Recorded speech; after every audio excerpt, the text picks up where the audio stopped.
it's also important to say what is discipline and what kind of discipline is important for me, and in what aspects of my life do I want to be disciplined. Because again, with my German background, I think discipline is something that is it can be very rigid and strict also, but it doesn't have to take the qualities of children, right? Not just, it's easy to be childish. Right. Really feel that much connected with the moment, connected with the people, like children do. It's it's a very, very special moment if you get that again when you're in the so rocks were coming in wheelbarrows. We were just like transporting them. It was a really tough time, and we were not used to this type of physical work at that time.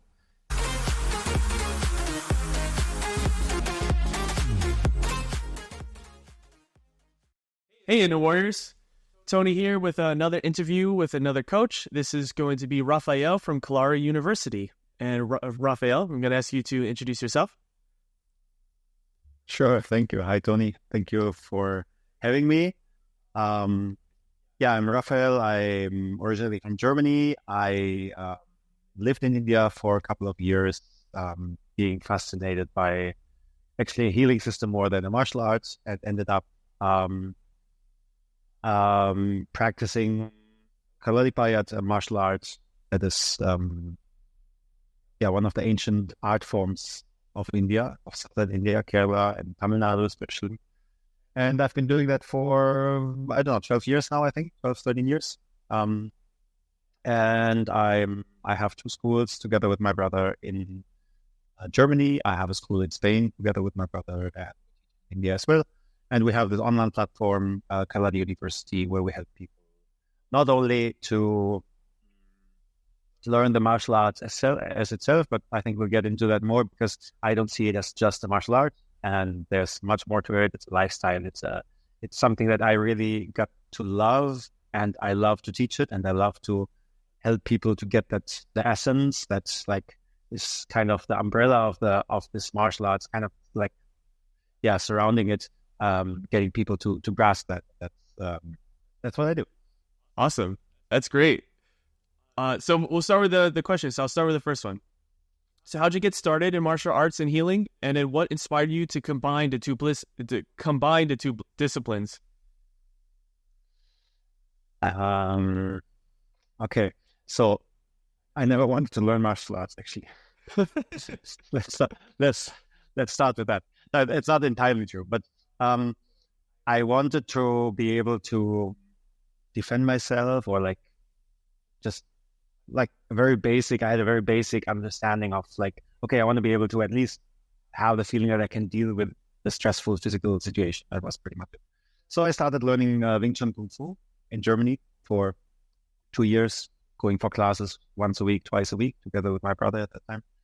And I learned a lot. I learned to be a little more confident when it comes to physical escalation situations. But to India, I went because I had read an article about who became my master later, Swami Hanuman Das, who at that time was very famous for his healing and for his martial arts. And he was one of the strongest representatives of this martial art, Kalari. And a German author had written an article in a magazine, and he wrote something about energy points in the body, that if you press them, you can influence the body, you can disarm an opponent, but you can also heal with that. And he wrote that he met our later master, Swami Hanuman Das, and shook his hand, which is very uncommon in India nowadays. It's getting more common, but traditionally it's not common to do that. So while doing that, he pressed some point on his hand, and he was not able to take any notes during the entire interview. Oh wow! I couldn't hold the pen. And it was not painful, but I just couldn't hold the pen. And I was just intrigued by the idea of that there are points on the body which we all see and know, and still there's someone who can press something and something doesn't work, or on the opposite, make something work again. And I said, I don't want to. I don't know where exactly I'm I'm going, what is exactly what I'm aiming for, but I knew that this is the starting place. And I went to India. I met Swamiji and talked to him. And he said, okay, if you want to come and learn from me, you're welcome, but you should come at least for 3 months to be able to grasp the healing aspect. And I was like, I'm not interested in the martial art. Like, I had absolutely no interest. I saw one training. It was really tough. And I'm like, never. I'm never gonna do that. So, I came back a year later together with my brother. He was like, I actually want to focus more on martial arts. He was more like the physical type of two of us. And he wanted to learn the martial arts. I wanted to learn the healing aspects. And we were there, and then we were told there's not really one without the other. So our master kind of pushed my brother into at least watching a treatment once in a while and just being there and like seeing what's happening there.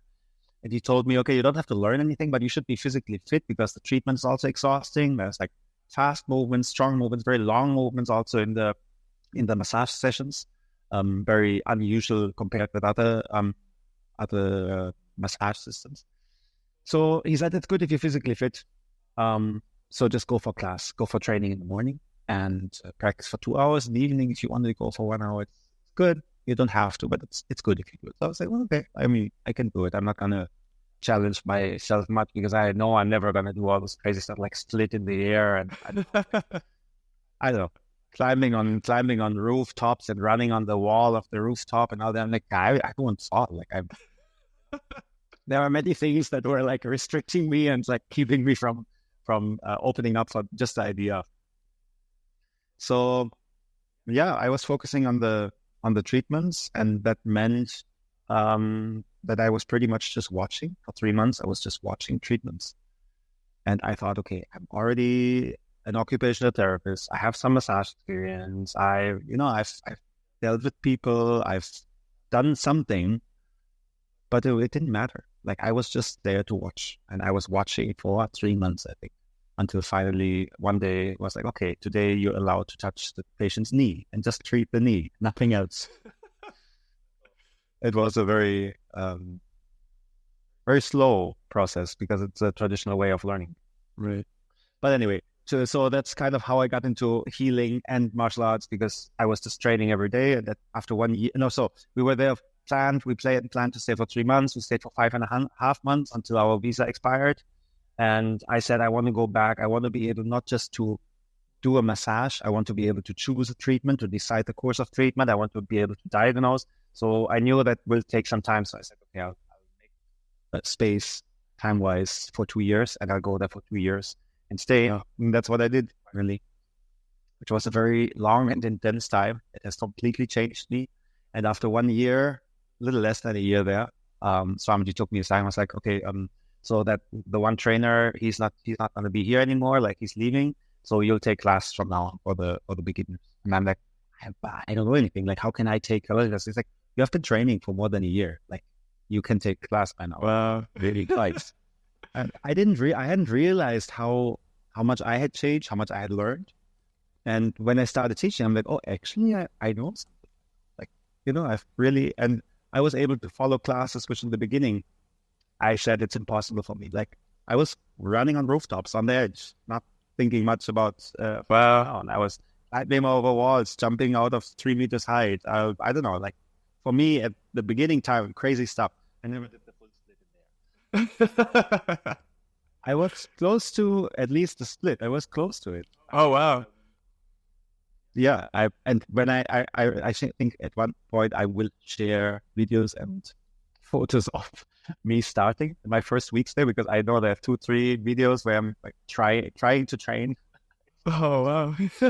I was training, but moments where you're like, this guy will never teach martial arts or anything compared to sports.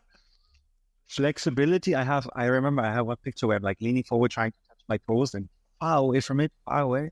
And now, even if I didn't train for some time because of traveling or something, the flexibility is there. It always stays. Wow. And but like, because I was talking about the full split, that's something you achieve and like you reach a certain level, and yes, it gets less if you don't use it. but you will never lose it completely. And you have, and for me, that's still, I can't imagine how I was so stiff. So it doesn't go, like, I see the picture, and I remember there was one scene, like one in our first or second week, my brother and I were there, and these Indian guys, I don't know, I think that genetically their bodies are different. Like you stretch them and they become flexible, but our stiff Western bodies, they didn't work. We were good in like core exercises, push-ups, Right. strength. That was our strong point. But in flexibility, it was super challenging. So anyway, Swamiji came, saw that we were training. I was like, "Hey, why are they so stiff?" Like, "Hey, you," and pointed at me. I was like, "Put your leg on your brother's shoulder." And I'm like trying to raise my leg. I'm like, "It's not gonna go up there." He's like, "Go down, man." I did. My brother's like spotted and put the leg on the shoulder. I'm like, "Okay, now stand up." I just fell back. Oh, There was no chance for my muscles to react to that movement. There was no flexibility. So yeah, it took a while. But there's a few key takeaways that I thought was very interesting. So one is, like you said, you don't have the martial arts without the healing, and you don't have the healing without the martial arts. So I think that's just that concept in general is such an interesting concept. It's almost like you can't, like we say, you can't have happiness without sadness, and you can't have sadness without happiness, right? Like you need a balance of both, right? Yeah, but like you're talking about opposites. For me, they're not opposites. Even though, first of all, maybe they sound like it. That, like if I say like the Kalari warriors in olden times, they were alone on the battlefield, they were fighting, they get injured, someone has to heal them, so they are there, they can help each other. So that's one side of the story, I think. But there's another aspect to it which also took me a long time to realize, and I haven't completely grasped it even, I think. But I think the part that is easy to understand is like you train, you cross certain barriers, you expand your limits, you become stronger, more flexible, whatever that is, like all the different aspects. And that shows in your attitude towards life, and that shows in your attitude towards health, that you're more aware of your body, like creating body awareness naturally. For my students and for myself, I've seen it. It kind of suggests that you start eating healthier, that you start taking care of your body more, that just like it's kind of two ways that both lead to health and well-being in some form. So, and we use a lot of movements from the martial arts, from Kalari. I actually have a problem calling it the martial art because it's named the martial art, but it's so much more for me. It's like really a way of life, way of approaching life, a lifestyle. So that healing part belongs to it. Like, yes, I can heal other people, but mainly I'm focusing on my own health, and that's the most important thing. I know what to eat, I know what not to eat, I know what to do if something happens, I know how to cure certain things that happen for me and for others, for the ones around me. And whether I want to do that professionally, like I'm actively healing people who come to me and want healing, or if I just help the people around me and keep my environment healthy and sane and strong, I think it's much more interlinked. When you look at it the first time, you're like, okay, that's like two different things. No, actually, they are very similar. That's interesting. Yeah, I never would have realized that unless you explained it. So that that's such an interesting concept. So it's like the training and the healing are all part of healing, sort of, right? Like, so that's really cool. Yep. So what mindset shifts have you seen in your students as they've progressed through the programs? There are two different aspects to that, I think. One is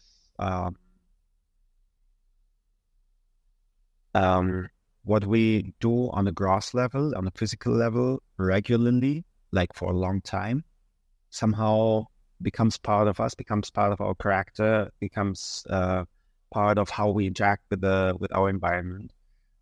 So if you, for example, look at someone who practiced karate, like a very straightforward martial art for 10 years, very dedicatedly, you will see that they, in their interaction with people, mostly they are straightforward. They ask what they want to know, they say what they want to say, and there's not much going on around. It's not like, this movement left or right. It's like, I'm straight with you, you're straight with me, we can both deal with it.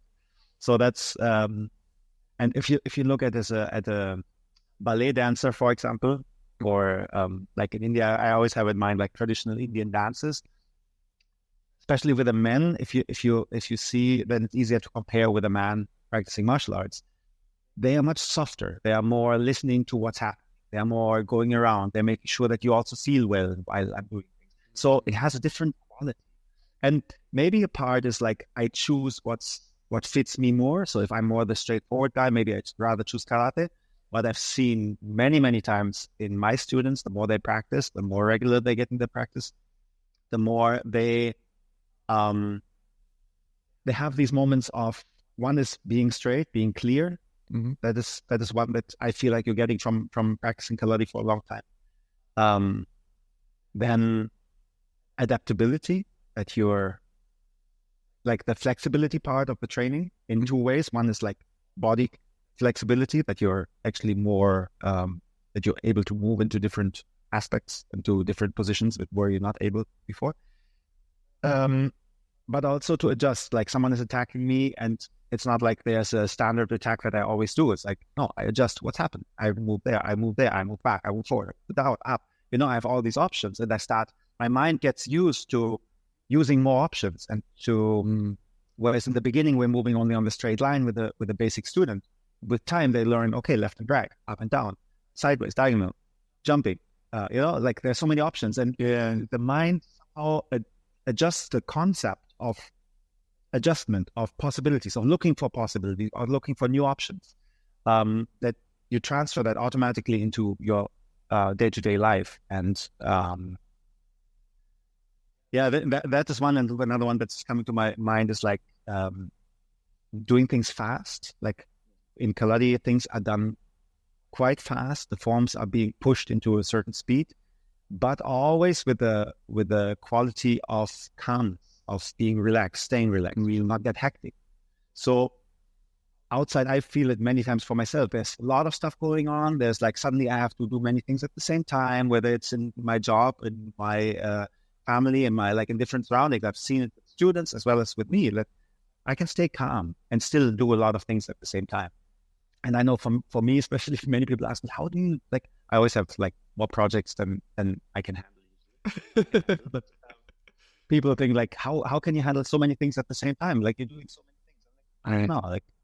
I've most of the time, not always, but most of the time, I have this.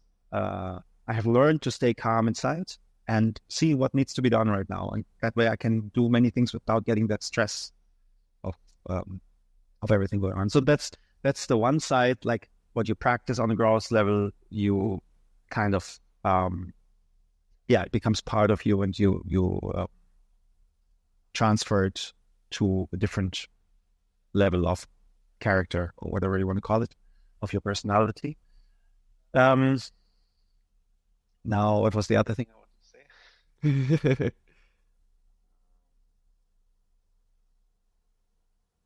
Yeah, there's another aspect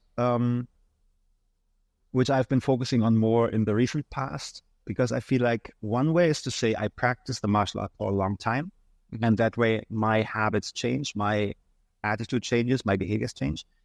But there is also an aspect where I feel like I can take the essence of the martial art, teach you only that, and you can apply it without having to learn for 10 years every day the physical aspect.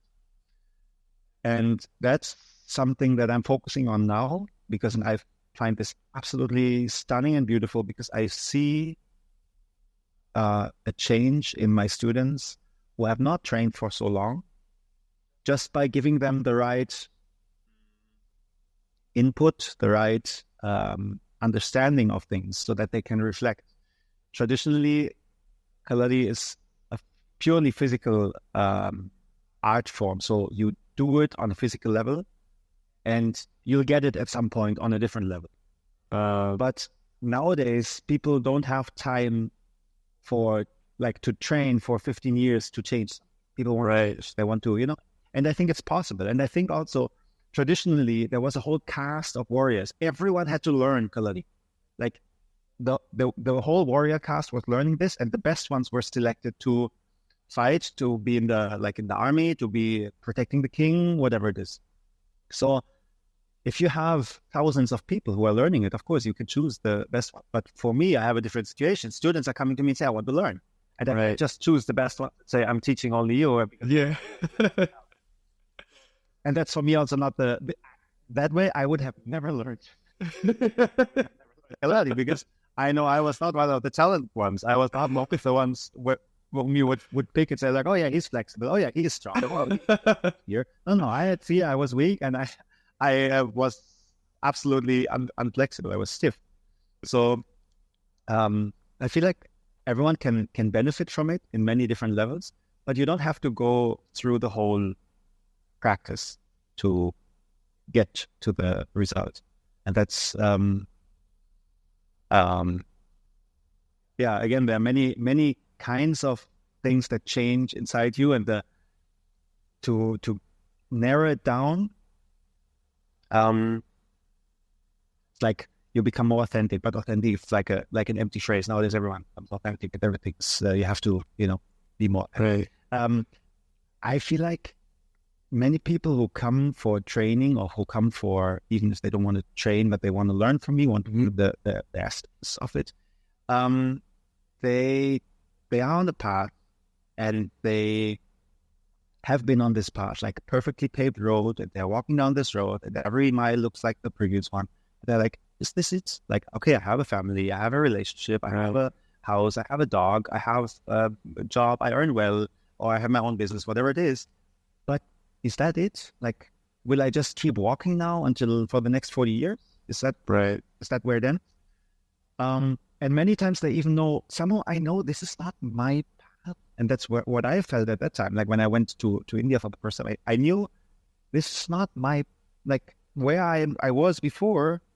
I went through school, I went through my studies as an occupational therapist. I started working in a clinic. I was good at it. People loved it. They were like, no, you can't go. You should really stay. But I was like, this is not, that can't be it. Like, it just can't be. It's not, it doesn't feel like it's my pathway, but I didn't know where my pathway was. So I felt like it's somewhere over there, but there's this big forest in between, and I don't know how to get to the other side. And that's what I hear from many of my students and clients who say, I want to come from where I am right now on, I don't need this perfect road. I want one that looks more like it can be imperfect. And that's my experience. Like it's made with imperfection. That's the beauty. Like, look at any road. Like, you look at a highway, you're like, it's a highway. You look at this beautiful Italian, I always have Italian village in my mind.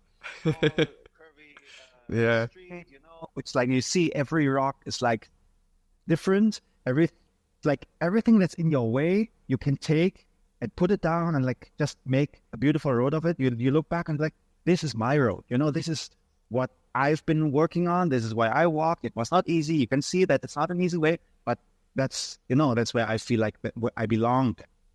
So I always say, like, I can help you get the tools. I can give you the machete to fight your way through the forest to get to your road or to your pathway, to your camino, I want to say, because I love the Spanish word camino.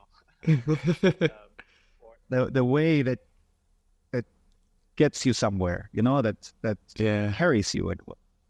And I think the Kalari, not only as a physical practice, but as the spirit of Kalari that can take you there, that can bring you to your own being, making your own decisions. And that doesn't mean that you have to like abandon your family, you have to drop your job and everything. No.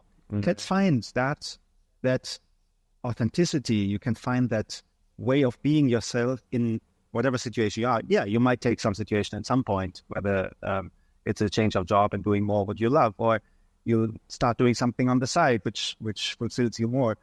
That is different. But finding yourself and finding that you're again on track, that you feel like, okay, now I know where I'm going. And the beauty of Kalari for me is that doesn't say this is the path everyone has to follow. Like I sometimes feel with other spiritual practices, it's like this is a path, and whoever fits in this path can go this path. But Kalari is not like that. It helps you find yourself, helps you find your way, and then you make a decision. And there's one moment usually when students kind of separate from their teacher. I had that moment with my master. I still, he passed away 3 years ago. And I had a good contact with him until the end. And still I felt at some point there was like this moment when he even gave me that little push. He was like, it's time for you to stand on your own feet. It's time for you to start walking alone. I'm there. If you need me, I'm there. But you have to walk alone. And for me, it's always very painful, especially when a student, after many years, decides to leave and decides to go their own way and take their own decisions. But it's the most important thing. And I always tell myself, this is the moment. It's the most beautiful moment, actually, when someone says, standing on my own feet, I know I've learned a lot from you, and you brought me to standing on my own feet, and now I'll go the other way. I'm not going that way. And it's a very special moment, which I feel like it's so important. And I've missed that many times in other disciplines where it's like, no, this is the pathway. And if you deviate from it, you're not on our path. And for me, you're on your path, like on our path if you're on your path. And there's no common path that's right for everyone. Yeah, no, that's a lot of, there's a lot of good information, because it's like, so it's like you're, not only are you learning to be flexible, like mentally and physically, but it's like you're learning to reconnect with yourself, but you can only get there by learning how to be flexible, it seems like, right? Like by being able to see other opportunities, you realize that maybe the opportunity you have right now is not the one that fits for you specifically. So I think that's a very fascinating idea. Yeah, and there's that physical approach from it where you're like, okay, I physically practice for a long time being flexible, but then there's a shortcut that you can find if you have someone who has gone through the whole thing and who's able to put it in words. And I never had anyone until 2 years ago. I found a teacher. My master kind of pushed me to him because I knew that he teaches me a different viewpoint, and from him I'm learning to see what we're doing to reach I see the shortcuts. Like now I see I've gone through, I've gone all this way, and it was super important for me to go all this way because otherwise I could not explain you how to take the shortcut. Yeah. I know I've gone this way, and now I know, okay, if you're here, you can get here without just going you can just jump. You can get there much faster with taking the important practices out, or to create a mental shift in certain things, to create a new viewpoint. And if you talk about flexibility, for example, I just introduce a new concept of seeing the world, and everything changes. And maybe not within a day, maybe not the moment you hear it, but if you apply it a few times in a row, suddenly the world changes around you without you having really done anything. That's why I say you can be in the same position and change everything just by changing the point of view. And you will see that the world responds. It's not going to stay the same. It's going to change. And people react to you. And suddenly they're like, I don't know what you're doing, but somehow you have changed. And it's good. You're somehow more present, or there will be feedback. And it's just taking it from two sides. So the physical side, it's beautiful, but it takes a longer time. And then there's this other side with the shortcuts, with the input that you get, and you're like, oh, wait, I never thought about it, but yeah, actually, I should, and then you get small practices. I usually give little homework, and you try to apply it, we talk about it, and things change. Wow. The world changed. That's awesome. So we talked about this a little bit. So many people think of martial arts as just physical skills, but we also talked about how there's a mental and spiritual development to it.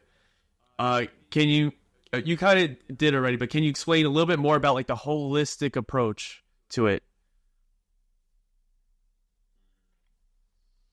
More than I already did. Okay, I'll try to, let me tell you one of my own experiences. Sure. So I have so many stories all of a sudden come to my mind from my time in India. I'll just choose one. Let's see if that kind of answers this. So I was on my way to training, and I met my master, and somebody said,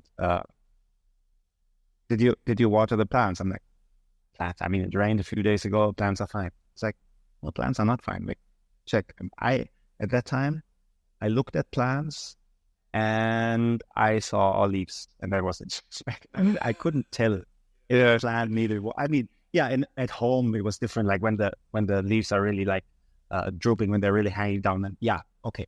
But otherwise, and we had a lot of medicinal plants there in the ashram in India, where we made medicines out of it. We made oils out of it. So we needed those plants that were very important for us. Plus vegetables, plus bananas. I don't know, some fruits, coconuts. So he was like, okay, so take care of the plants, go water. And I'm like, I'm on the way to training. It's like, yeah, that's more important. You should sense when a plant needs water, and they can't take care of themselves, so they can't go get water. So you go get them water. Okay, so I watered the plants. For months, I did not have the feeling of I want to take care of the plants. Like, I have to take care of the plants. No, it's okay, I'll do it. But and then I remember one day I was walking again towards training, towards the Kalari, and I stopped, and I knew that plant next to me needed water.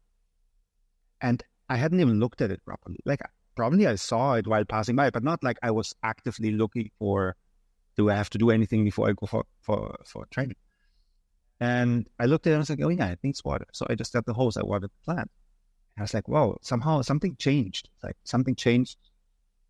I have this feeling of responsibility for plants, which I didn't have before. I suddenly care about it.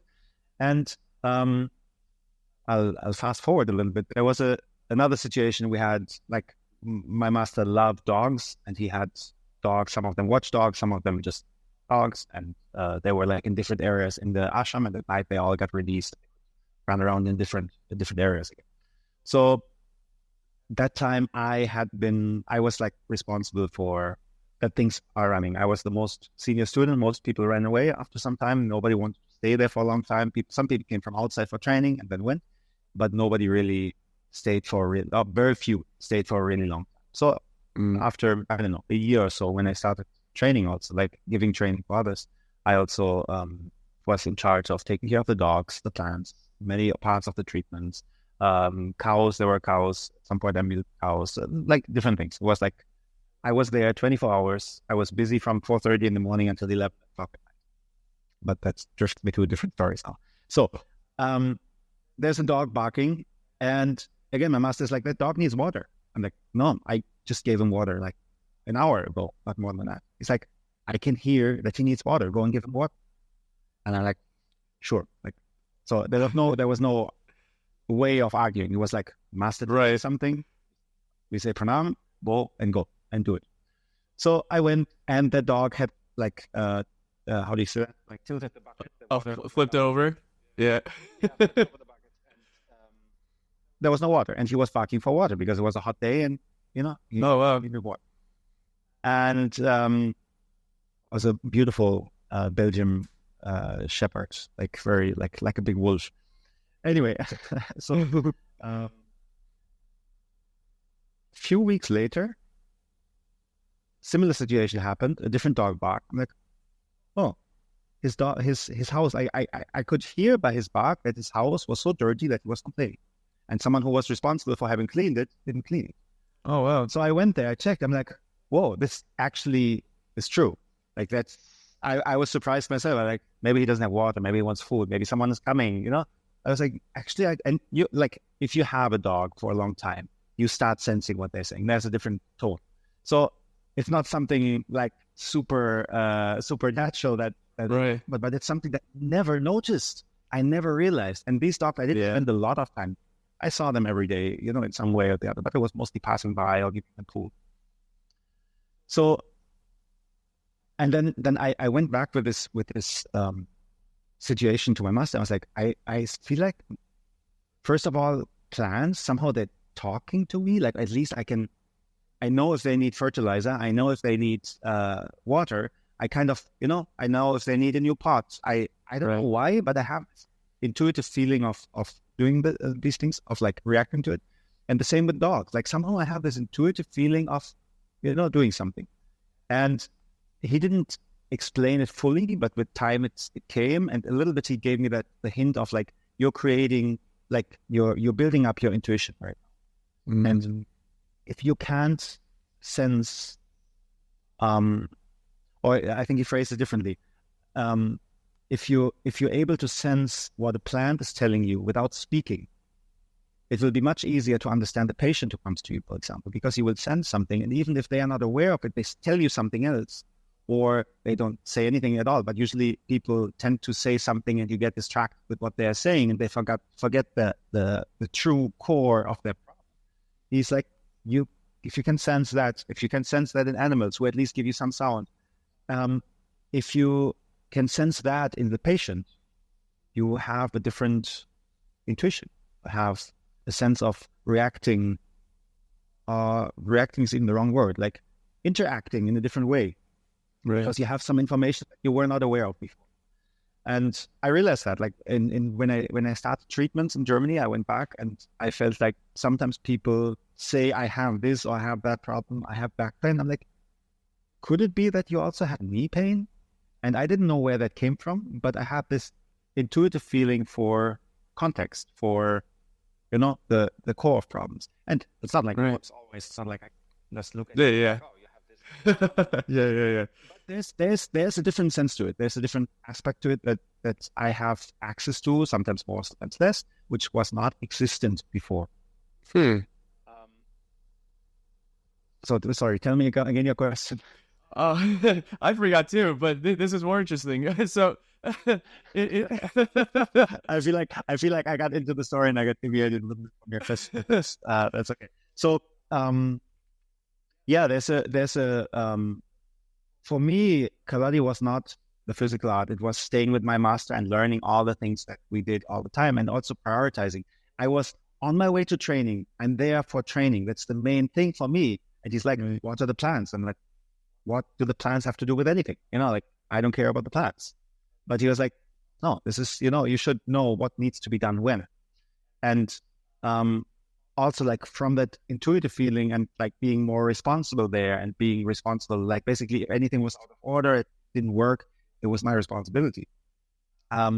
So I used to get into the habit of seeing things. I always said, like, I'll see things with Swamiji's eyes. So I know he's coming to the temple, or he's coming to the treatment room. And I'm like, okay, this needs to go, this needs to be cleaned, this needs to be fixed, this needs to be, there are different,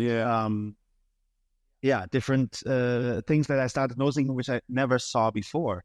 And it led one step further that I'm like, today I know at some point he'll come over, and I'm like, oh, that fireplace needs to be cleaned up. Like, there was a fireplace where like some trash was burned and pieces from the land, whatever was left over. And it was a mess. And he never went there. He never used to go there because it was behind everything. It's covered by beautiful banana trees. You don't see it. He usually just go to the fields. But I passed by and I'm like, this needs to be cleaned up. I called 2 students and we cleaned it up together. That same day he came and was like, looked at it and kept walking. And for me, it was like, I was there in time, and I knew if I don't get a scolding from him, that's the best compliment I can get. There was not much of like, oh, this you did really well, that of a response usually wasn't there. It was more like, something's not working, why didn't you do it? So, and I could sense that I'm developing this the sense of being more in the moment and feeling what needs to be done, more than just planning and be like, okay, no, he will come there and I'll do this. He would always be somewhere, never where I planned. But when I got into this, and again, was not all the time, but I had Right. these moments where I felt like suddenly, like there are moments when I feel like I'm in the flow. I'm just following the stream of life, and I'm like, I know what's to be done, instead of from a mental perspective, planning. And I think it's also German habits. Rigid, like yeah. To let go of that and be in the moment, not be, I don't know, planning the future or something, but see like what do I feel like is needed, right? It's interesting. Yeah, I feel like a lot of times we're either like looking at the past or we're looking at the future, but we never really look at like where we are right now. Yeah. And I also think it's interesting. That's Yeah, go go ahead.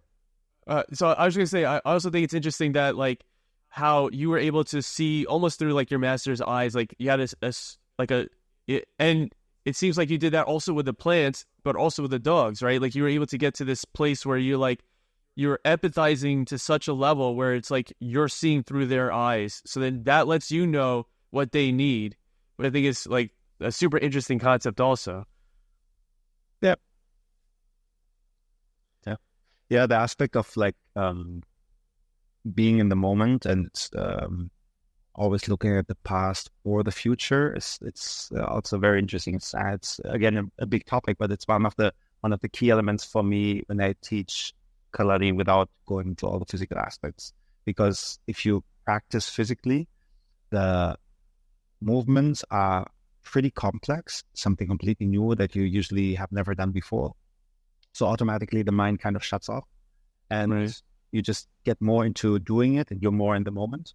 So by practicing that, you become more grounded in the actual moment, in the present, instead of always thinking ahead or comparing with the past, or but if you don't have that, there are still ways to get you more into this feeling of the present moment. And there are very simple practices where you like just even if you just sit or you just stand and you just start becoming aware of what's happening, instead of constantly judging, this is good, this is bad, this is, this should be like this, or this is not what I planned, this is, you're comparing with the past, you're comparing with your aims in future. So there are many aspects to it. And two of them, one for me is judging, realizing when you judge, and that's something that beautiful you can start, like when you talk with someone, you can beautifully start pointing out, actually, you're judging, and there's nothing wrong about judging, because Right. it's what we all do all the time, but we're doing it way more than we think, like constantly. When we start becoming aware of it, and not judging in the sense like, she's stupid or he's good, or Right. but generally things, I don't know, like I'm like now I'm so much in the theory of the topic, but I any sentence you say to someone, there's some kind of judgment. So if you can start becoming aware of that, you can start working, and you can, your mind can process in a different way. That's the one thing. The other thing that most people tend to do, and also used to do for a long time, and still sometimes I do, I try to get off it more, is we have aims in future. We're like, okay, I want to reach there.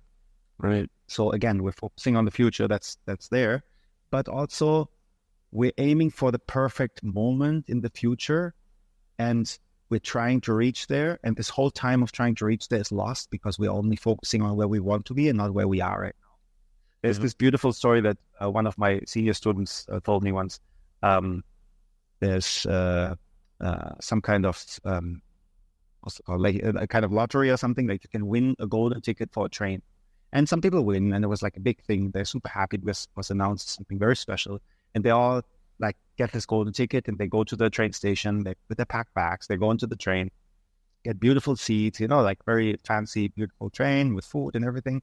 But they don't know where they're going. They start to discuss it. So the train starts to move, and they're like, so what do you think?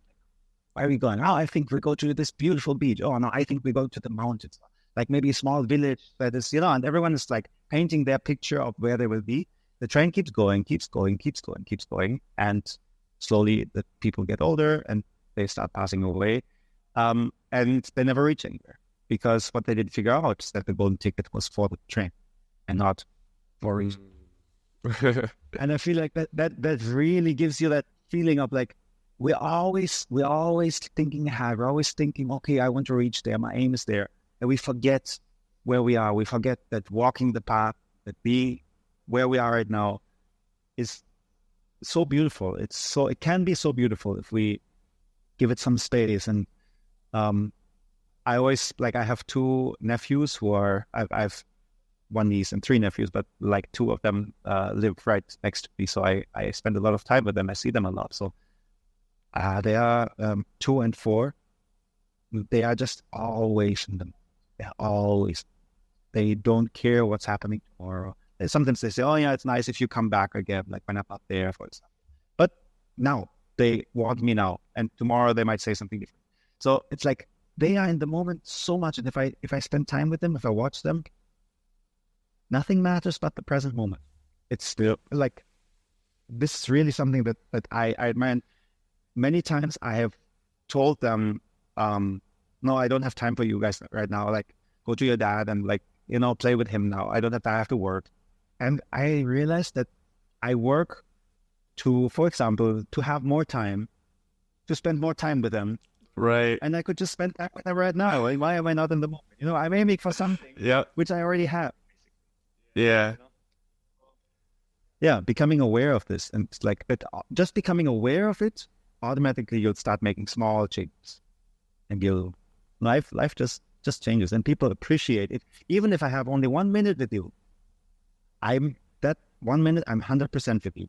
And I'm like, that's my aim. Again. Yeah. But when I see my teacher from whom I'm learning, the moment he's interacting with you, he's there. Nothing will distract. Like, he's completely there only for you. And it feels like there's nothing more important for him in this world than the conversation with you right now. Well, so I don't know how to be so much in the moment all the time with everyone. It happens once in a while. Then you feel like, wow, this actually for me is special. For you, it's special.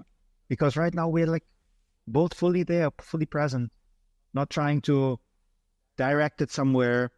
Right. Or thinking of like, no, actually it was, I don't know, something, relating to the past. It's just like, now we're here. And I don't care what happened yesterday. I don't mind like what my idea of tomorrow was, because it doesn't exist. But I'm here with you, right? That's awesome. Yeah, that's something that I've learned the hard way through Kalari. And I think there's a easier way, much easier way, faster way. That's awesome. No, a lot of good points. Especially with the whole, like, you can only really get into flow when you're in the present moment too, right? Like, you don't get into flow thinking about the future or being in the past or any of that. That's awesome. So some may be intimidated by martial arts if they're not athletic. How can it benefit anyone regardless of their current abilities? So I told you that I was not athletic when I started. Yeah.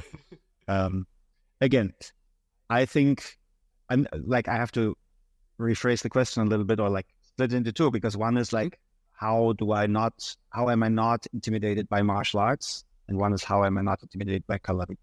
Yeah. For me, that is, as I've said, for me, Kalari is not just a martial art. But in general, I think any martial art, like, because I've practiced Wing Chun Kung Fu before, it gave me, and I chose Wing Chun because I don't have to, like in Jiu-Jitsu or something, you have to roll on the floor and like have to do fancy things. I don't know, Kung Fu, I felt like I have to be super flexible. They push you into a split. I didn't want any of this. I didn't want this hard training. I didn't want to break bricks with my bare hand, like in karate. I didn't want to do high kicks because I'm not flexible enough, like in taekwondo. So I was like, okay, Wing Chun, like, they do their hand movements, and I can do that. Like, I can move my hands. I don't I just stay standing. Nothing crazy.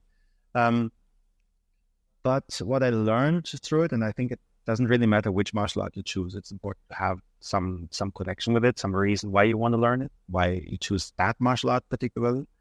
And if you don't know, I think just try something out, see what you like most, stick with it, or whatever's available also, like depending on where you live.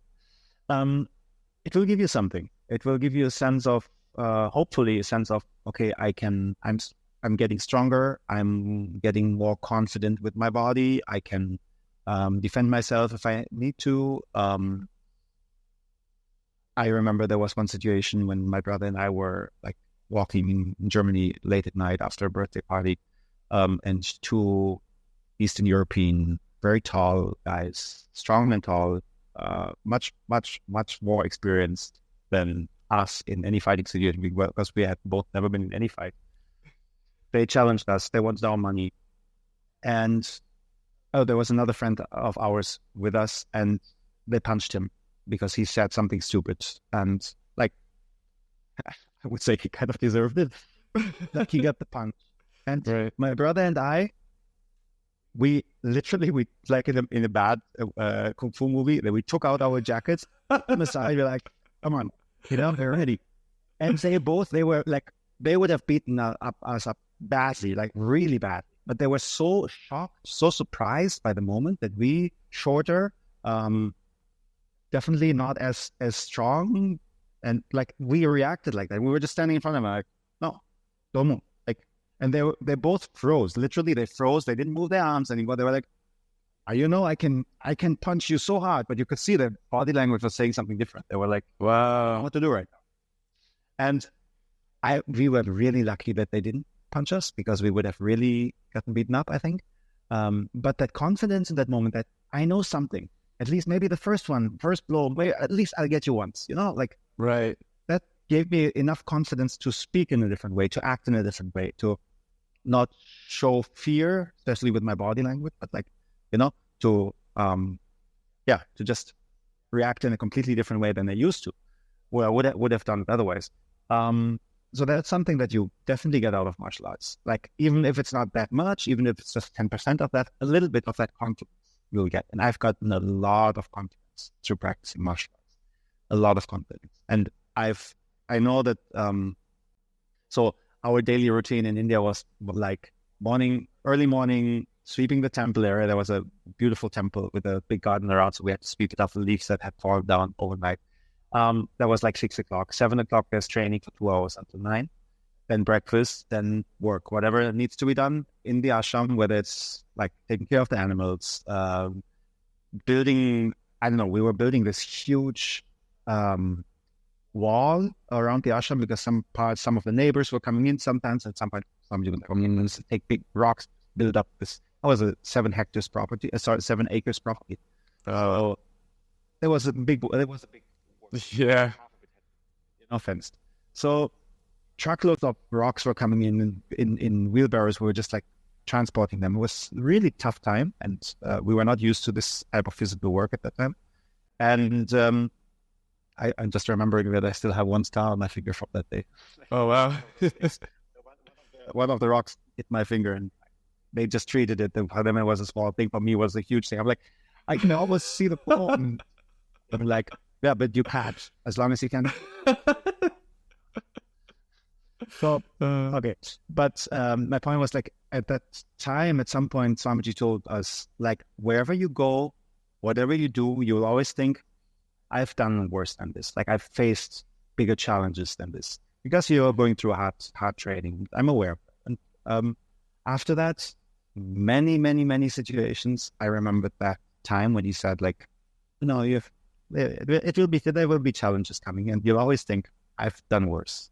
And I don't know whether it's some really physical thing, or being suddenly on the first time I was standing on the stage with 300 people watching a Kalari performance, and I'm like, okay, I said before, like, I'm not going to talk about Kalari. I don't talk.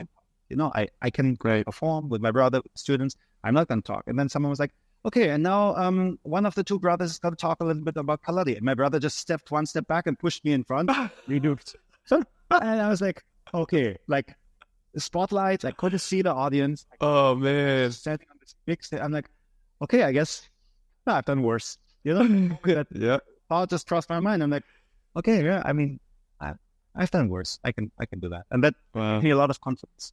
Another situation, I just remember that I was in a domestic flight in India, and I had eaten something wrong, which happens sometimes in India. With time, you get better at not eating it. But I had eaten something, and I got like proper diarrhea, vomiting, like the whole program. I was constantly from the takeoff until landing. I was in the toilet, just coming out everywhere. And I was feeling horrible. I was feeling really bad. And suddenly the smile went over my head. I'm like, I've done worse. Wow. It's bad, but I've been in worse situations, and not worse as like not bad situations, Right. but really challenging situations, Right. And yeah, that's I feel like I'm getting into different stories that completely getting off your. Oh, it's fine. Question was how martial arts changes. So that's one thing, like this confidence part, and that I think you get through pretty much any martial arts. It depends more on the martial arts. It depends that more than on the martial arts. It depends on your trainer, I think. Then you have someone who helps you expand your limits, who pushes you over your limits, and at the same time who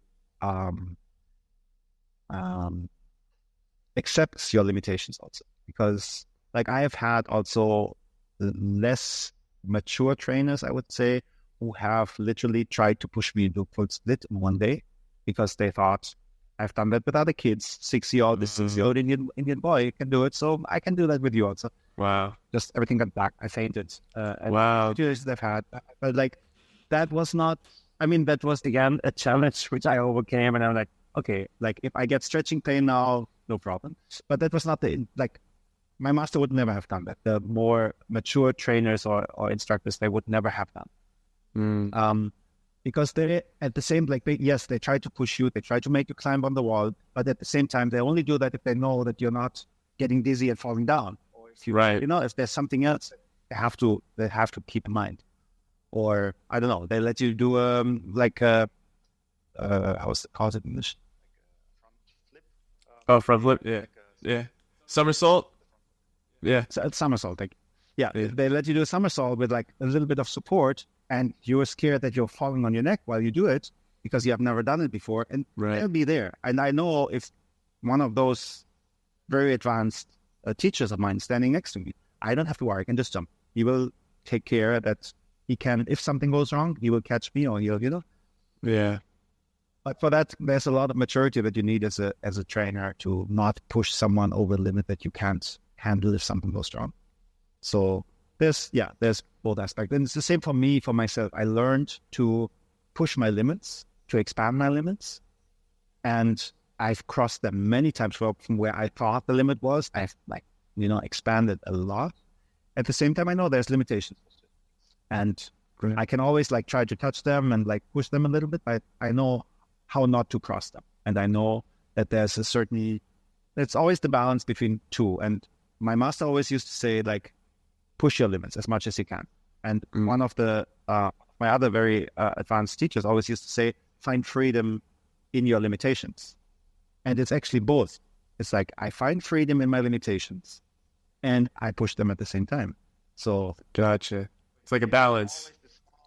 Small pathway in between that you don't go too much into the one direction or the other one, that I found for me that it's the most helpful in training. It's the most helpful in life, because that way I can develop myself. I don't get stuck.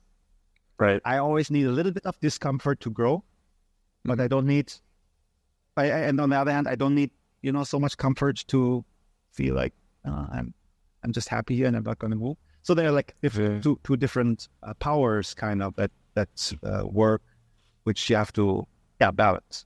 Maybe the balance. And the other part of your question, how does Kalari change your, would you say it again? Oh yeah. So how does it, change you regardless of your current abilities? Athletic, yeah. Yeah. So, I have trained Kalari, and I've started practicing Kalari without being into sports. I was the most unsportive I've ever known. So,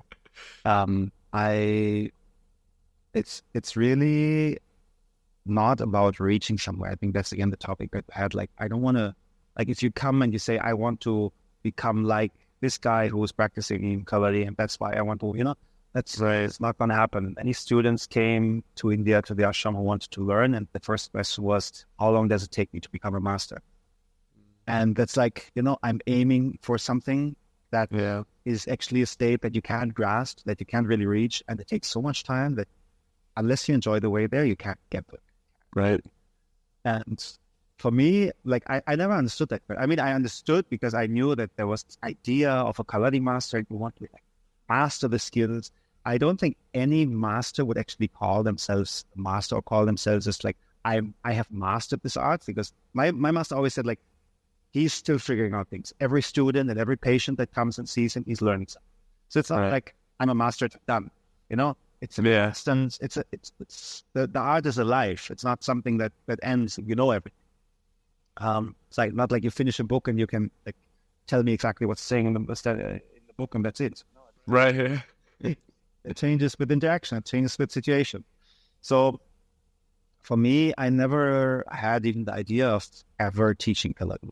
I wanted to learn the treatments, and looking back, that was a big advantage I had, because I went for class every day just to go for class. And I was just, like I said earlier, like I was just on the journey, on the path, and not always enjoying it. I was just like, this is what I'm doing, and there's nothing more. I was told to go for class, so I'm going, and I'm training 2 hours in the morning, 2 hours in the evening. That's all I need to know. That's all I need to there's no aim. And I started changing, and I started realizing that karma touching. And I still see sometimes students coming in and they say, oh wow, I've seen this video and I want to be able to, I don't know, take the Nedowadi, the long staff, and like, swing it the same way. And then they try it for the first time, and I could show them a little bit of it and they get the idea, but it doesn't look as fancy and as cool. Right. Yeah. Does it?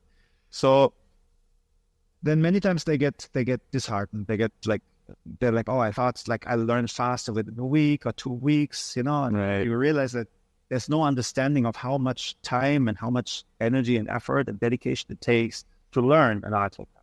And if you're always aiming for that result, it's not going to work. But the people who come in, who stick to it, who are like, okay, I'm actually, if you're not good at it, I feel like it's easier because you're not aiming so high. You're like, I'll just come for practice, and I'll give me that stick for 5 minutes every day, and I'll just take it and see what happens. And you look at them like 2 or 3 weeks later, just by 5 to 10 minutes every day, and like, much better, like such a big change in every way, not just like with the technical movements, but their body language changes, and they're walking differently and in a relatively short time. But I think just because they're not aiming for it, they're not like forcing it to happen, but they are it's practice. And they're just immersed in the practice in that moment, and that changes a bit. And regularity, like doing something every day for 5 minutes is much more powerful than doing something for 1 hour. Right. I was going to say, it's interesting too, because it goes back to what we were saying about like the present moment stuff, right? It's like, when you're just in a present moment, you're practicing, I'm like, oh yeah, I'm just going to practice. It's present moment. All of a sudden you start, like, you might not even realize it. Like I think you even mentioned, like, when your trainer wanted you to start training, you didn't think you were ready until you started doing it. And you're like, oh wow, I really did learn all of this stuff. So it's something, because you're just so present all the time, that you don't even sometimes realize the change that happens to you. Other people realize it before you do, which I think is interesting. Yep. Absolutely. So what advice would you give to someone who wants to break through those self-imposed limits like you do with your students? Sure.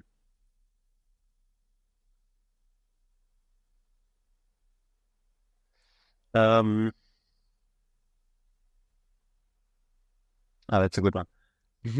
I have few things in mind. Like one is like what we already talked about, but I don't want to bring up the same point again. So I repeat it once, then I think I have another one. Okay. One is being in the moment, judging less, comparing less, and feeling what's happening right now. And that's actually an interesting concept. Today morning, I was having a private class with one of my most senior students, and I was explaining that there are different options. Like if I have an opponent in a fight, I can analyze what's happening and technically react to it and like plan ahead. Or I can sense something physically and be like, okay, like in Wing Chun, for example, there's a lot of reaction training. Like some touch comes and you react to it and automatically the body knows what to be done. But I feel like there's one more level that you can reach, and not just with Kalari, but if you're completely in the present moment, then you're not thinking, you're just acting. It's like this, what I was saying earlier, you're just interacting with what's coming right now. And you're not thinking of, I think it's like, I'll give an example. I think I was once chased by a dog, and I was running in the ashram, like in India, and one of the dogs didn't like me, and it was just like, I knew it's coming. I saw it from far. I was like starting to run. The wall was quite a bit away. It was like fenced area, so and there was a wall, and that wall was too high for me. I ran. Man. I jumped over that wall. I don't know how. Wow. And we have used this wall in training before, and we were like asked to climb over the wall, and very few students were able to do it. So in the next training, I'm like, I can do it now. And my teacher was like, what? You jumped over? Yeah, I just did it yesterday. So I went there, I ran, and I break. My mind was like, no, you can't do it. Oh, wow. And I was like thinking about it for a long. I couldn't like. Later, I learned it at some point, but because I knew that I was able to do it. It was like some block that I had, but the block was so strong, and I think we have that a lot of times because we're not fully in the present moment. And in that moment, when the dog was behind me, it was just about getting away from that. The instinct. I was in the moment. I didn't care about what was happening yesterday, 5 minutes ago, 2 minutes ago. I didn't care what was happening next. I was just like, I have to get out here right now. That moment, it didn't matter how high the wall was. It was like, I have to get over that. And somehow, that there was some shift that happened in my mind.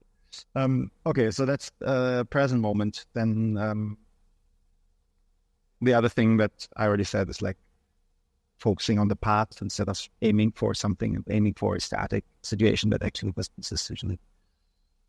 But the most important one is, I think, be more like a child, be more playful, test out things, and don't try to be perfect. Like the kids, if you watch them, they're like in training, we have a lot of kids classes, and you tell them, okay, everyone do a split, or you even ask them who can do a split, and all the hands will be up, and then you're like, okay, do it, and you don't see a single full split. But right, adding the legs, like, don't be so perfectionist. So they will not phrase it. They will not phrase it that way, but they are just like, you tell them jump as high as you can, and they just jump as high as they can. And if you ask them to do it, they're like, okay, so I have to stand. Yeah. all this preconceived ideas of how it has to be and what's the optimal way to do it. Yeah. Just do it. Just be more playful and be more willing to forgive yourself if it's not perfect, if it's not great. It's not going to be great. You're here to learn. We're in this world to learn something, to change. But we always feel like we have to live according to some expectations of ourselves. Mostly it's our own expectations. We think it's other people's expectations, but mostly it's our idea of other people's expectations. Yeah. But there are some expectations, whatever, like whether it's theirs or mine, but we're trying to live according to their expectations, or the existing expectations, and we're restricting ourselves in our opportunity to try new things, to try doing things in a different way, because no, that's not the way you should be doing. And if someone sees that I'm doing this, or that I'm doing it like this right now, that's not, that's just not what you do. Right. I had a workshop last week about the principles that I find most important, just to get an idea of the principles. And I did an experiment for the first time. It was very interesting. It made the situation very clear. I asked everyone to play a game. Like, there are some games for the kids we use in Kalari to practice certain skills. And it was just about like holding on to each other, and someone tries to disrupt the chain. Very simple. everyone, like aged 14 to 60, I would say. So completely mixed group. Mm-hmm. Everyone was playing. Nobody cared about what they're doing. It was like, okay, we're just warming up. So just hold on. No, don't do it. Like, there was a lot of playful energy in the room. Nobody reflected on, what will other people think? Then I asked everyone to sit. And I said, okay, now we'll sing an Indian mantra because it's Shiva's night, the god Shiva in India. Mm-hmm. And I was very serious with the situation. So everyone said, "Oh, okay." So we'll all happen. So they all sat straight. They started singing, and everyone was like looking left and right, singing very quietly, and like. So and then after they stopped, they said, "So what happened to you? Like what has changed? Like what was it?" And the first one was like, "Yeah, I calmed down with the mantra. Somehow it made me power." Okay. Second one was like, "Yeah, for me also." And then a guy came. He was like, "Honestly, I felt weird. I loved the playing stuff. Like that was fun. Yeah. But this singing thing, I don't know if I can't really sing. I don't know what the other people would think about me if I start singing here. Like a lot of what's going on around me? What will people think about me?" And it was so beautiful because it was the same group of people. Within 10 minutes, everything happened. Wow. They were from, I don't care what other people think, I'm just in the moment, to I'm not gonna open my mouth because what will people think? And literally everyone who was in that workshop felt that in some way. Nobody just went out and right. And everyone was insecure because of the situation. And I was like, why? Why are we so? And it includes me. Why in so many situations we let ourselves be so much dominated by what's happening around us, what people might think about us. Yep. Look at the kids. A 3, 4, 5-year-old kid that is not feeling well in a restaurant with 100 people will vomit on the spot and cry. It doesn't care. What do we do? Oh, I have to. Yeah. To the top, and we just Yeah. Yeah. Yep. That's true. I think it's the easiest. It's the most difficult thing to be like a child. Mm-hmm. But I think it's the easiest because we can relate to it, because you just watch children, watch what they do, how much they are in the moment, how much they do. Right. Give a damn what people around do them.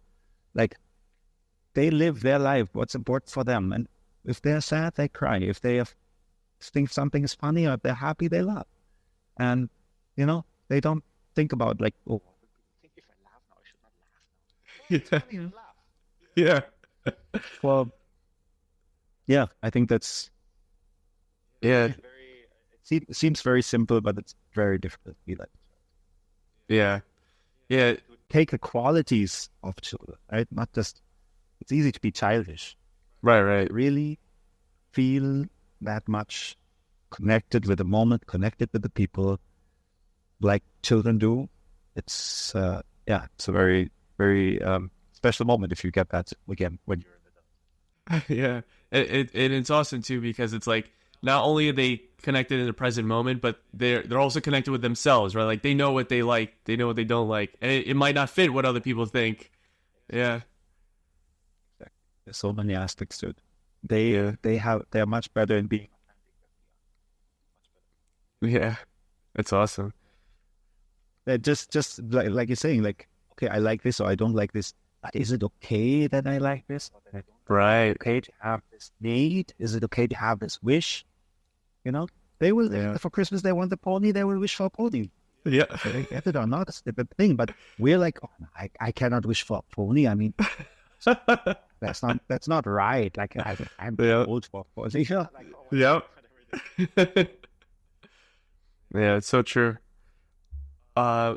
So how can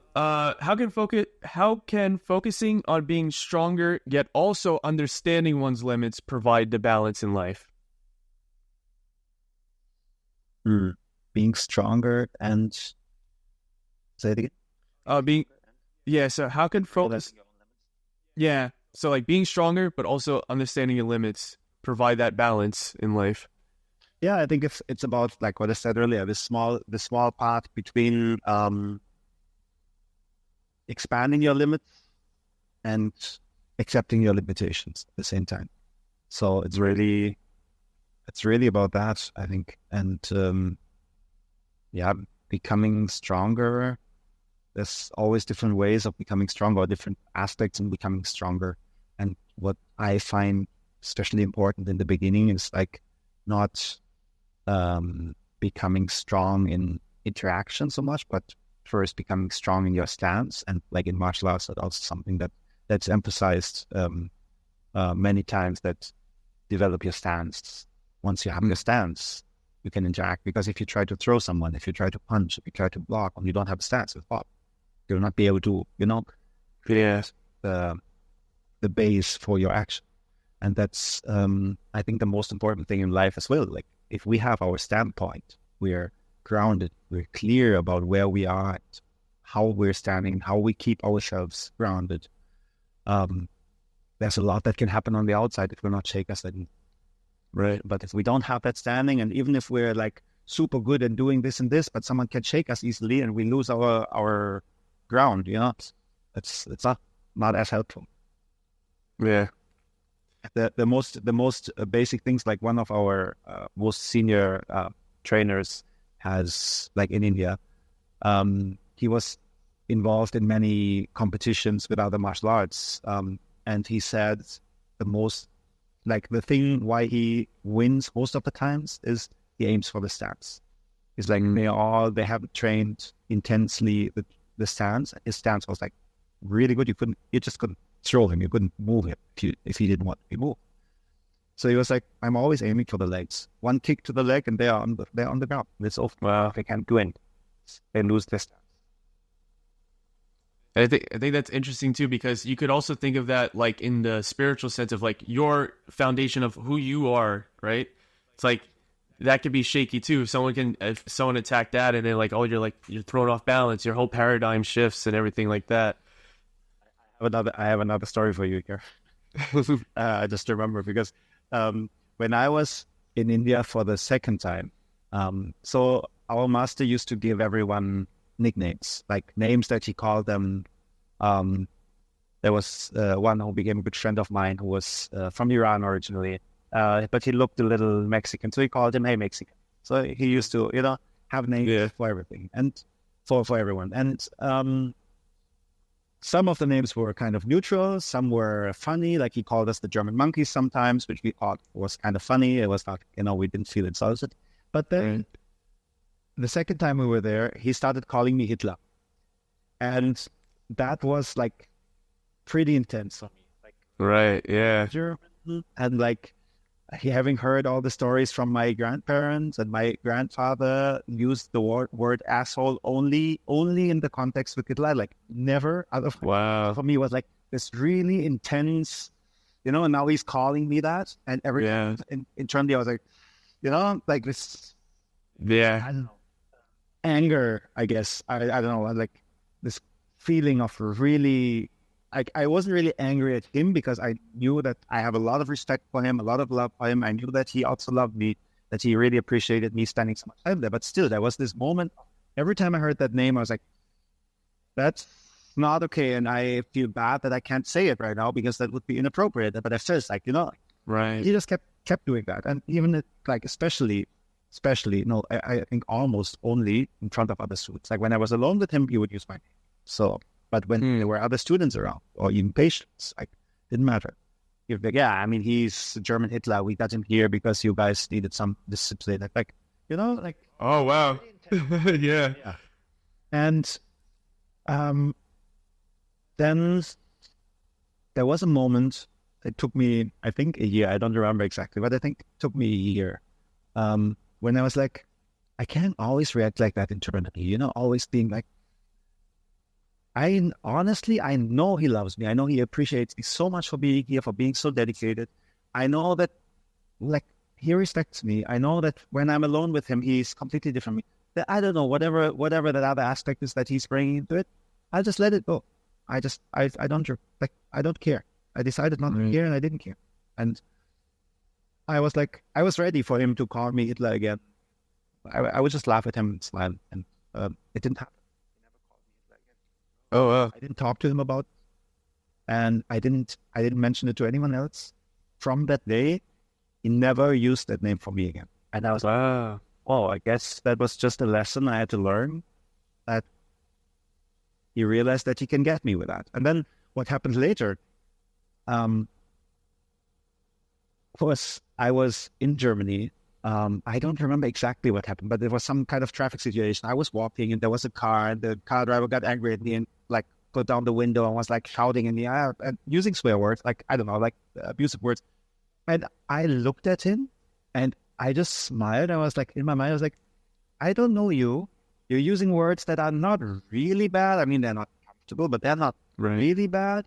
I've had someone whom I loved so much, whom I had so much respect for, who called me much worse than you. That it touched me. It didn't touch me at all. Wow. You know, and that's something that I feel like you learn to, I don't know, it's not even a shield, because you don't need the shield. You can decide whether something touches you or not. Right. And that's a very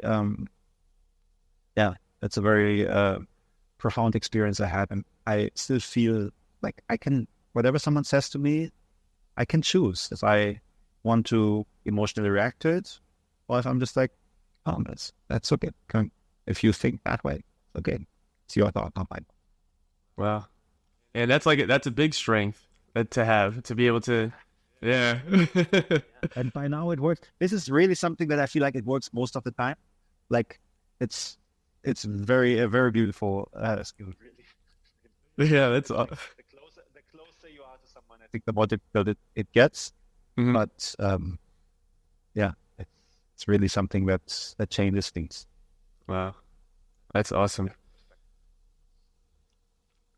So, you mentioned how discipline and routine are important parts of training.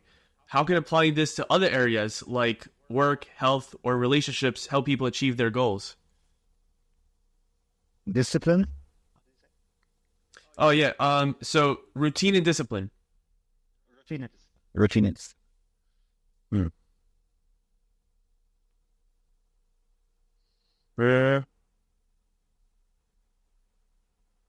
So many ways. I think for me, what I have learned is really like what I was saying earlier, that if you do something regularly every day, it changes. It brings much more change through the routine of it, through the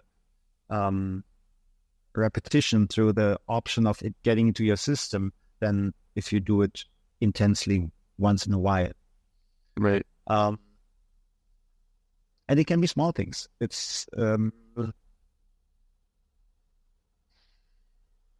like I'm trying to not to bring it too much to only the Kalari principles, but like let's say meditation. If you meditate every day 2 minutes in a way that suits you, that's also very important. Like there are meditations that might just not suit you, but if you find your way of, I don't know, even don't call it meditation, keep it like, call it focus, like focusing on something really fully for 2 minutes every day, it will change the concentration, the focus, the flow of your day.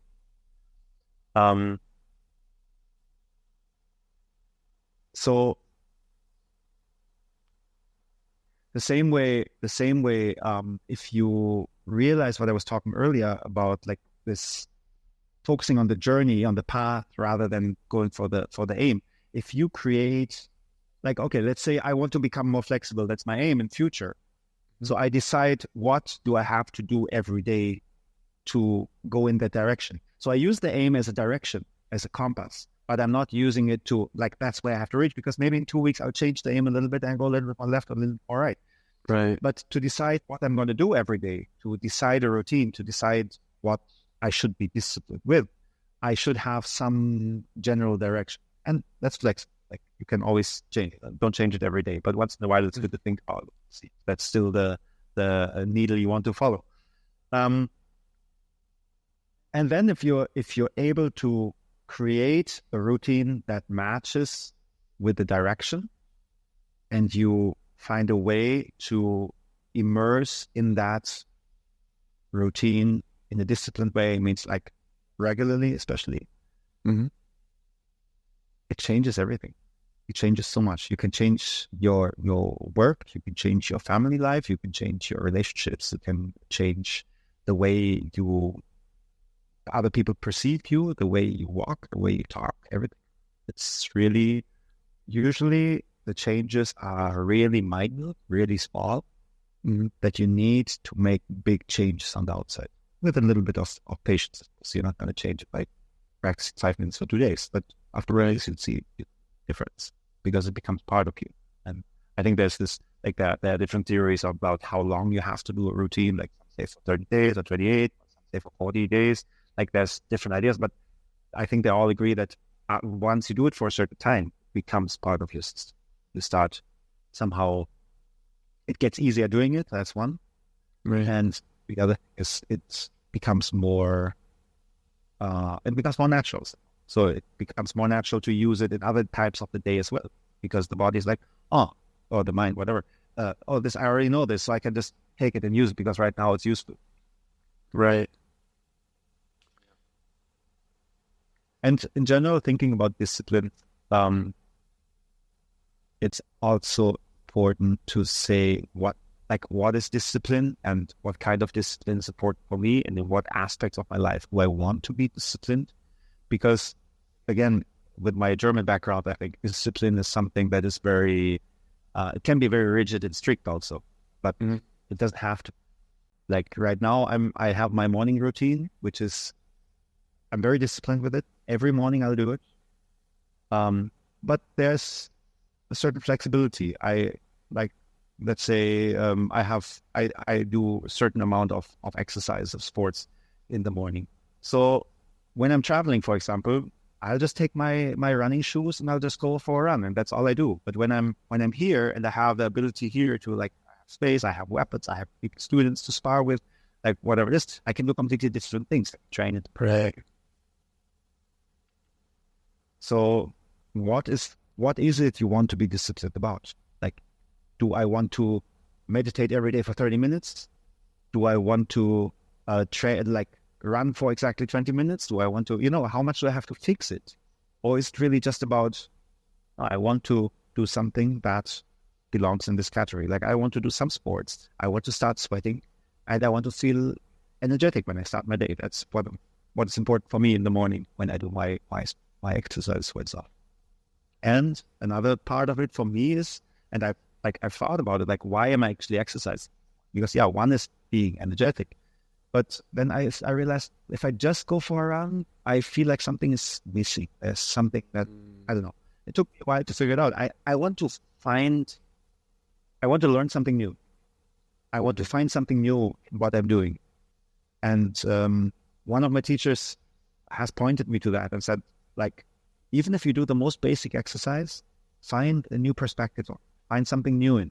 If you're able to do that, you can keep learning for your whole life without someone always having to give you input. And you can find something new every day. And I can do the most, even if I go for a run, I find something new. I find some new, some new aspect with it. It's absolutely beautiful. It's challenging sometimes, but it gets easier with time. And for me, that's the important part. So I want to be disciplined about learning something new every day, about getting a new perspective on things, because that changes me and that gives me the ability to show my students a new aspect of things and to adjust more to their needs. Because if someone comes to me and says, I want to learn this, and I say, okay, this is the way to learn, and it doesn't work for them, then I need at least one, if not 2 or 3 different ways of approaching it, of seeing it, of explaining it. And I think that's what is important for me, because for me it's important to help people really understand what they're doing, how they're doing, and to take the shortcuts.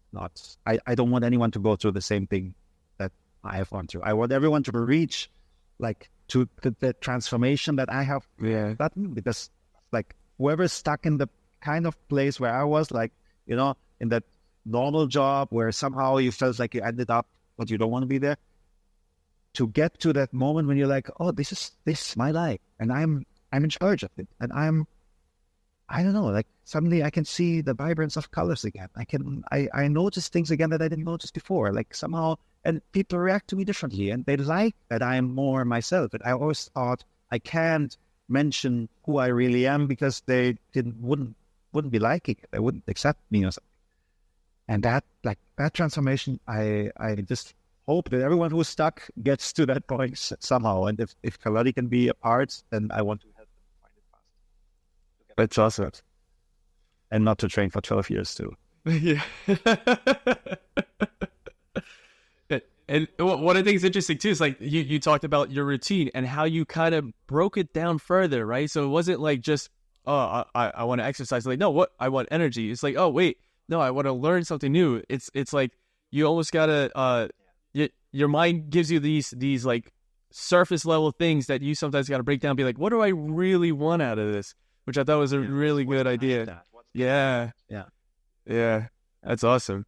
And many times when you're clear about what it really is that you're looking for, what your real longing is, like there's usually some deep feeling. It's just not just a wish; it's really a longing for something. And if you find that, you many times find even other ways to get it than what you were thinking of before. And you're like, oh, actually, I don't have to go for a run. I just need to be, I don't know, in the fresh air, or I don't know, like I get a dog, or I have to go out anyway, like whatever it is, But there are other suddenly other options of reaching there because you're clear where you actually what you're actually aiming for.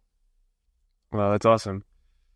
All right, so then the one last question: what currently inspires you, and what is your current main quest in life? What currently inspires me? I found a teacher 3 years ago, who, when my master passed away, took over guiding me, took over giving me new perspectives. And he is the one I talked about when I said, like, he's in the present moment, the moment he's, the moment he's with you 110%. And he has shown me, and is still showing me, many different aspects of Kalari, many different aspects of how to apply Kalari in my day-to-day life and how to teach it differently.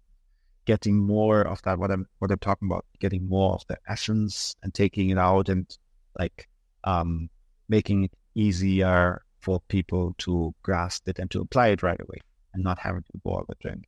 So, but at the same time, so it's part is like I'm learning how to make it easier for others, but I'm learning so much about myself. I'm learning to be more like a child. I'm learning to be more on the path instead of in the future. I'm learning to judge less. It's like all the things that I already know and I'm already applying, and I've come from a completely different spot. I feel like, wow, there's another big step, another, vast universe of different qualities in that small part that I can now explore. So that's absolutely beautiful. And I feel like that's a little bit like why I said a master, if he has reached a certain level, I can't imagine that at any point they say, okay, I'm there. I'm a master now. No, you get the different subtlety of things. You suddenly realize that there are, I don't know, some different aspects to it. And that's what keeps me running at the moment, what really inspires me, and what also motivates me much more to share whatever I have learned with others, because I feel like if they start walking now, like in a year or so, we can go completely in different dimensions. We can completely like go even deeper and change even more, and really create that transformation in many people. And it makes me happy. Most of the time in my life, I think I'm happy, which is also just on its own, it's a beautiful thing. I think that's kind of my inspiration, my quest, both at the moment, to explore that more and to pass it on more, really focus on. And maybe one aspect of that is also I'm now in between countries, so I'm in Germany sometimes, I'm in Spain sometimes, I'm in India sometimes. It's like in between, and I love that. I love that flexibility, and I know most people don't have that. Most people are bound, at least through their job or even family, to one place. And for me, that was something that I always felt like India is like my second home. Germany is just, it's my home. And at the same time, sometimes I get very frustrated with how things are being done here or with the way people think. And I feel like, yes, I have to bring my my learning. I have to bring it back home. I have to bring it to Germany, but I can't stay out. So I found that space in between Spain, which is a little bit more relaxed, a little warmer climate. So be more in the countryside also. So like I'm aiming for living a life that I love, that is me, that like I was saying earlier, I think Kalari teaches you, or like can take you to living your own path and your own way of life. And doing that more and more, always focusing more on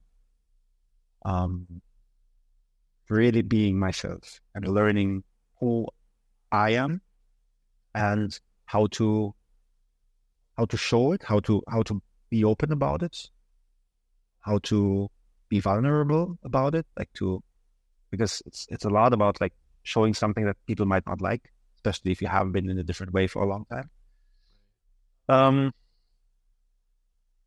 I think that kind of summarizes it. That's my quest, and the wish for many people to reach that the path, to not reach any place, but to reach that path of moving on that path.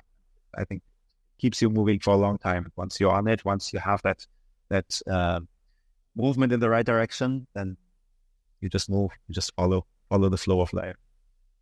That's awesome. Is any last words for the audience? Any last words? Yeah. Be like a child.